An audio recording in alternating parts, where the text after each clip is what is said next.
কিছু ক্লায়েন্টের ভিডিও কিন্তু আপলোড করতে আসলে খুবই ভালো লাগে। বিশেষ করে স্পেশাল কিছু কাস্টমার থাকে যারা ভিডিও করার জন্য পারমিশন দেয়। আর যারা পারমিশন দেয় না তাদের ভিডিও তো আপনাদের মাঝে শেয়ার করতে পারি না, সেজন্য দুঃখিত, কিছু মনে করবেন না। আসসালামু আলাইকুম, সবাই কেমন আছেন? আশা করি সবাই ভালো আছেন। আমি আলহামদুলিল্লাহ অনেক ভালো আছি। স্টেপলার চুল কাটটা যখন কেটেছিলাম এত দুষ্টামো করে আমার এই ক্লায়েন্টটা, দেখলে বুঝতে পারবেন। কখনো জিব্বা দেখায়, কখনো মুখ ভাঙায়। তবে হ্যাঁ, আমি আমার মতন করে চুল কেটেছি। এই জিনিসটা অনেকেই জিজ্ঞাসা করে, আপু তুমি কীভাবে চুল কাটো? আমি আসলে সামনে থেকে ভি শেপ করে নিয়ে অ্যাকুরেট মাপ করে নিই। তারপরে দেখা যাচ্ছে যে মাঝ বরাবর থেকে দুটো অংশ করে নিয়ে তারপরে আমি আমার মতন করে কাটি। আর এই কাটটা যদি শিখতে চান আসলে আমার কাছে এসে শিখতে হবে, কারণ একেকজনের মানে কাজ এক এক রকম, কারোর সাথে কারো তুলনা করলে হবে না। এক একজনেরটা এক এক রকমই হয়।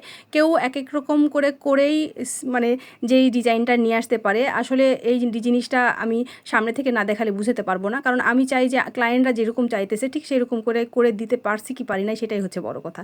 যাই হোক, যখন স্টেপলার কাটটা কাটতে চেয়েছিল উনি লং স্টেপলার দিবে, আপনার 3 স্টেপলার না, যেহেতু চুল একেবারেই কম যার কারণে। তবে হ্যাঁ, দেখেন ক্লায়েন্ট যখন জিব্বা দেখাচ্ছে, হাসতেছে, আমি কিন্তু আসলে এগুলো জিনিস খেয়ালই করি না। ভিডিও যখন এডিট করতে গেছি তখন দেখতেছিলাম যে উনি ওনার মতন করে ঠোঁট ভাঙাইতেছে, জিব্বা দেখাইতেছে।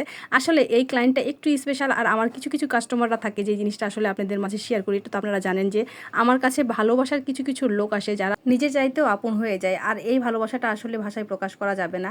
ফাইনালি কিন্তু হেয়ার কাটটা কমপ্লিট হয়ে গেছে। কেমন হয়েছে সেটা তো অবশ্যই কমেন্টের মাধ্যমে জানাবে। আজ এই পর্যন্ত, সবাই ভালো থাকবে। আল্লাহ হাফেজ।